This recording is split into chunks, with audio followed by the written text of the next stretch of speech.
Isok teko ning pengajian Azahra Panjang Baru, Kecamatan Pekalongan Utara, Kota Pekalongan, gawe ketua tim penggerak pembinaan kesejahteraan keluarga TPPKK. Inggit Soraya dadi semangat ngwujudno wadon Kota Pekalongan sing berdaya. Pengajian Azahra Panjang Baru dimeloki 250 wong sing dilaksanakno ning PAUD Kospin Jasa Panjang Baru Pekalongan. Inggit nyampekno peran wong wadon ning keluarga cek iso dadi perempuan sing berdaya. Kegiatan sing nekano silaturahim iki harapane iso memperpanjang usia karo ngekei akeh manfaat. Ya apa tanggapane warga? Yuk kita simak wawancarae. Tim Penggerak Pembinaan Kesejahteraan Keluarga TPPKK mengadakan pengajian Azahra Panjang Baru untuk mewujudkan perempuan kota Pekalongan yang berdaya. Bagaimana perasaan Anda? Nah, pemberdayaan wanita atau wanita supaya berdaya itu menurut Ibu ya kita mengadakan perkumpulan seperti tadi pengajian, bisa kita contoh itu sebagai sampel ya kan. Seharusnya memang begitu. Jadi perempuan itu diberdaya supaya kaum perempuan itu bisa mendapat wawasan yang luas, bisa pintar, bisa mengerti tentang kondisi apapun ya. Menurut saya bagus sih, karena jadi mereka bisa menambah ilmu sama pengalaman dan bisa mengoptimalkan pengalamannya di pengajian itu. Itu saya kira sangat bagus sekali. Itu untuk mengembangkan sekalian ibu-ibu itu berkumpul tambah imunisasi ya. Kalau imunisasi ada penghibur daripada di rumah mager, apa kata-kata sekarang itu mager. Menurut saya lebih baik itu seperti itu.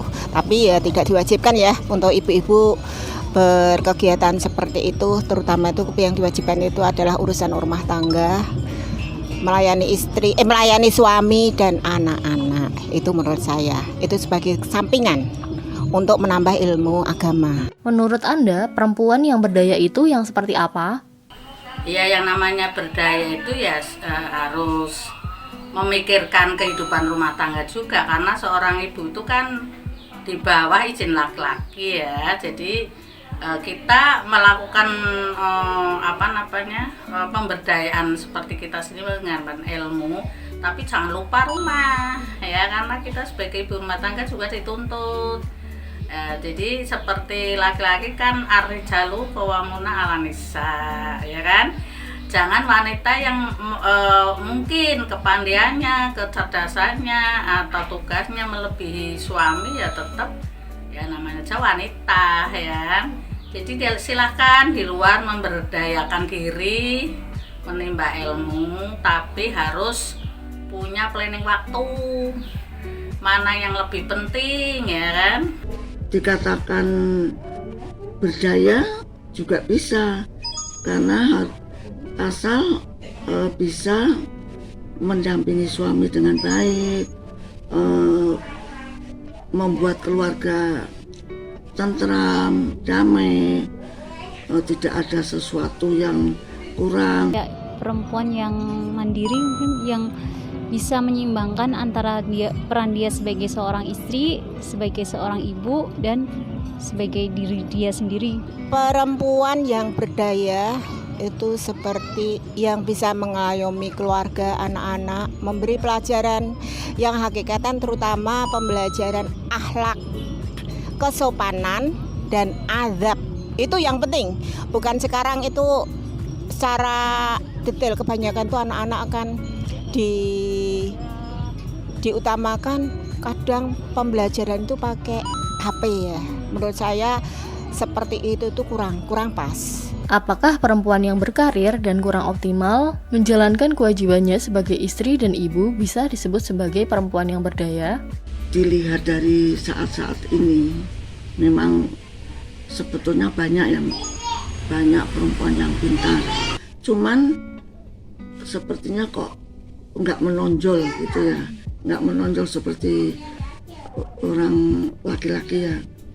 Kenapa di negara ini kok tidak melibatkan perempuan yang pintar-pintar itu, sedangkan dia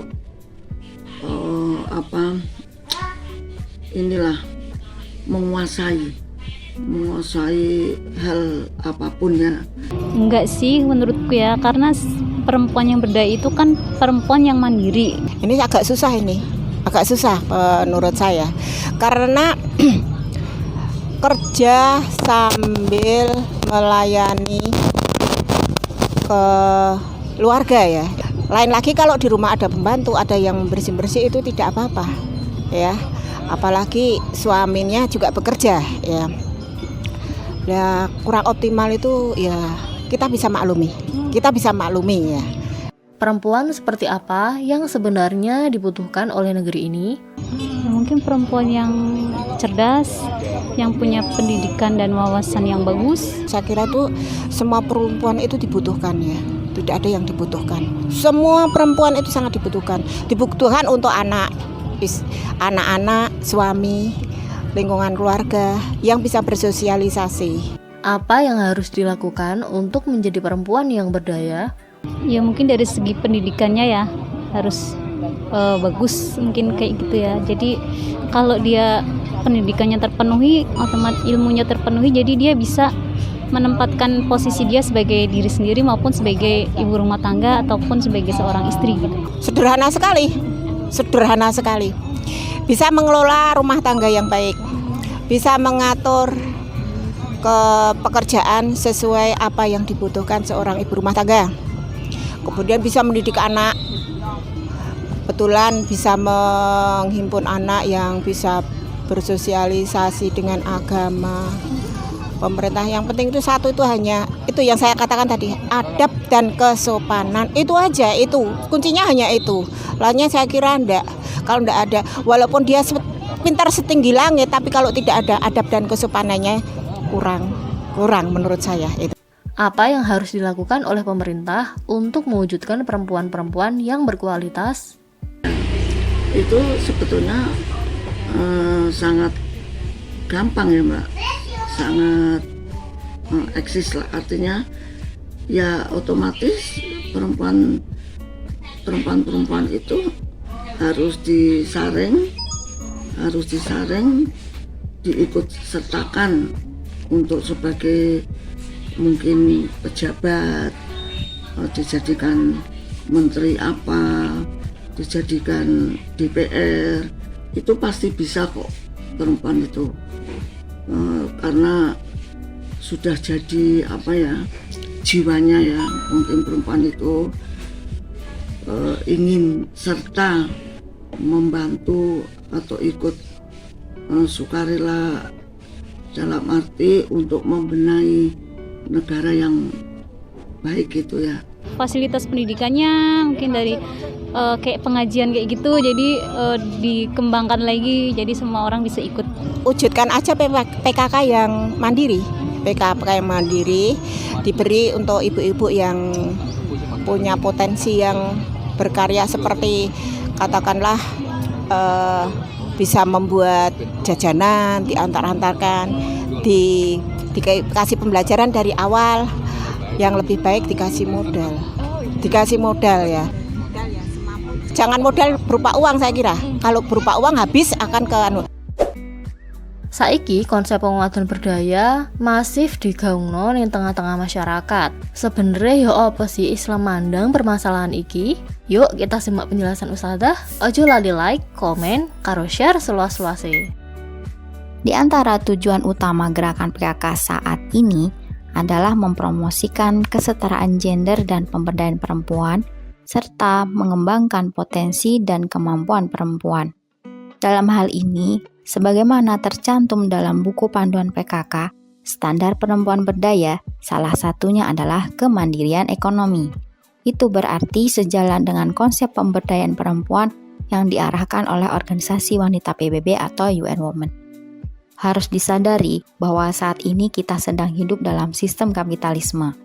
Dalam sistem ini, manusia termasuk kalangan perempuan dipandang memiliki potensi luar biasa untuk diberdayakan sebagai motor penggerak ekonomi. Terlebih lagi problem ketidaksejahteraan seperti kemiskinan, kelaparan, dan sebagainya juga menimpa kalangan perempuan. Perempuan pun dihadapkan pada tuntutan untuk turut berperan menjadi tulang punggung keluarga. Lantaran ketika hanya berperan sebagai ibu rumah tangga, ia dianggap kurang produktif. Maka kita bisa lihat bahwa menurut pemerintah, pengharusan program pemberdayaan ekonomi perempuan atau PEP dipandang sebagai solusi, termasuk dalam hal ini melalui gerakan PKK. Pemerintah lantas memberikan banyak akses dan kemudahan bagi perempuan sebagai penggerak ekonomi, seperti program peningkatan pelaku usaha perempuan, fasilitas permodalan, dan yang paling menonjol adalah UMKM. Jika dicermati, problem perempuan saat ini sebetulnya merupakan problem umat secara keseluruhan akibat penerapan penggerak ekonomi. Sekularisme itu, bagi kapitalisme, perempuan dipandang sebagai faktor produksi, sehingga peningkatan pemberdayaan perempuan agar lebih berkualitas dalam berusaha dan menjadi mesin ekonomi yang produktif adalah suatu keharusan. Alih-alih memenuhi kebutuhan kalangan perempuan, sebagaimana seharusnya negara melayani rakyatnya, negara justru membiarkan, bahkan memaksa mereka berusaha sendiri untuk mengatasi problemnya. Di sisi lain, kalangan perempuan justru tertimpa problem baru, yakni harus bersinggungan dengan kepentingan para pemilik modal dalam usahanya sebagai penggerak ekonomi. Ini membuktikan bahwa karakter negara dalam kapitalisme berlepas tangan dari tanggung jawabnya mensejahterakan perempuan, malah mementingkan pihak lain. Adapun dalam Islam, pemberdayaan perempuan tidak sekedar dilihat dari aspek materi belaka berupa perlombaan dalam meraih kekayaan. Berdaya dalam Islam adalah memaksimalkan potensi perempuan sebagai pilar peradaban, bukan mengeksploitasi tenaga, waktu, dan pikirannya untuk diberdayakan dalam gerakan ekonomi perempuan. Sekalipun para perempuan dapat berperan dalam ekonomi, tetap saja mereka bukan tulang punggung keluarga. Dalam Islam, nafkah keluarga merupakan kewajiban kalangan laki-laki. Karena itulah negara membuka lapangan kerja yang luas, memadai, dan layak bagi kaum laki-laki, sehingga mereka mampu memenuhi kebutuhan keluarganya. Negara pun menjamin penyelenggaraan kesehatan dan pendidikan gratis bagi rakyatnya. Alhasil, kalangan perempuan dapat terhindarkan dari berbagai problem ketidaksejahteraan. Pemberdayaan perempuan dalam Islam tercakup dalam dua peran. Pertama, peran domestik, yakni sebagai istri, sahabat bagi suaminya, serta ibu, pengasuh dan pendidik pertama bagi anak-anaknya, suatu peran dan posisi mulia yang tak tergantikan. Sebab perempuan fitrahnya memang menjadi ibu serta mengatur rumah tangga. Peran ini sangat penting dalam pembentukan generasi tangguh memegang estafet masa depan peradaban umat. Kedua, peran publik. Dalam hal ini, laki-laki dan perempuan memiliki hak dan kedudukan yang sama. Misalnya dalam mengenyam pendidikan, menuntut dan mengajarkan ilmu, serta berdakwah. Dalam menjalankan dua peran itulah perempuan harus mengembangkan diri, termasuk berjuang mengembalikan kehidupan Islam. Dengan demikian, hanya dengan Islamlah perempuan dapat tepat dan optimal berdaya.